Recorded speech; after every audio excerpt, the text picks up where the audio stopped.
final rule. It's called pet a cat when you encounter one on the street. And it's the most personal chapter in the book. It's a lot about my daughter. And my daughter was very ill when she was a kid, but particularly when she was a teenager. She had a very terrible time of it. She had juvenile rheumatoid arthritis, and when she was between the ages of 14 and 16, it first destroyed her hip, which had to be replaced, and then it destroyed the ankle on her other leg, which had to be replaced. And she walked around for 2 years on broken legs, and she was taking massive doses of opiates and could hardly stay awake. And she had this advanced autoimmune disease, which produced all sorts of other symptoms that were just as bad as the joint degeneration, but which are harder to describe. And so it's just bloody brutal.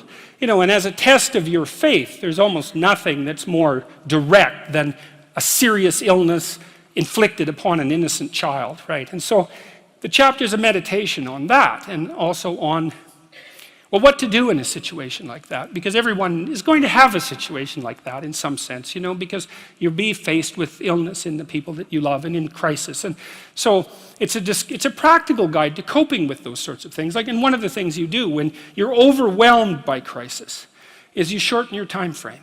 You know, it's like you can't think about next month. Maybe you can't even bloody well think about next week, or maybe not even tomorrow. You know, because now is just so overwhelming that that's all there is. It's like, and that's what you do. You cut your time frame back until you can cope with it. And if it's not the next week that you see how to get through, then it's the next day. And if it's not the next day, then it's the next hour. And if it's not the next hour, then it's the next minute. And you know, people are very, very, very, very tough. And it turns out that if you face things that you can put up with a lot more than you think you can put up with, and you can do it without becoming corrupted. And she did recover quite fully, and much as a consequence of her own machinations, because she figured out what was wrong with her and then took the necessary steps to fix it, which is nothing short of a bloody miracle as far as I'm concerned. And anyways, part of the cat bit is, I actually start by talking about our dog, who actually died about a year ago, but he's still alive in the book. I let people know, because dog lovers love dogs, and if you love cats, then they think you don't like dogs, and then they think they don't like you. So I also point out at the beginning of the chapter that, you know, if you want to pet a dog on the street, that's okay too, so you don't have to get up in arms about it.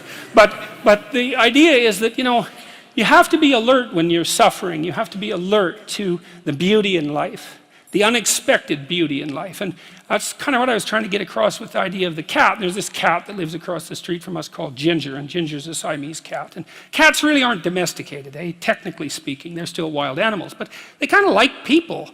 God only knows why, but they do, you know. And so Ginger will come wandering over, and our dog looks at her, but they're friends, and she rolls over on his back, and Seiko used to, you know, nose her a bit, and then she'd kind of mosey over and let you pet her if she was feeling like it that day. And you know, you have to look for that little bit of sparkling crystal in the darkness when things are bad. You have to look and see where things are still beautiful and where there's still something that's sustaining. And you know, you narrow your time frame and you be grateful for what you have, and that can get you through some very dark times, and maybe even successfully if you're lucky. But even if unsuccessfully, then maybe it's only tragic and not absolute hell.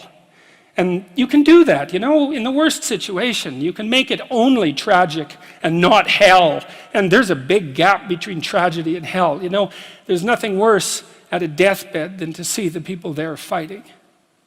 The death is bad enough, but you can take that, as terrible as it is, and make it into something that's absolutely unbearable.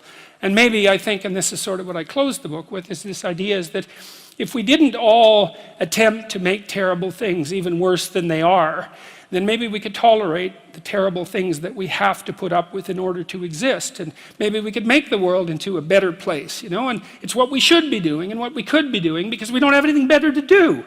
And that's what the book is about. And that's the end of 12 Rules for Life.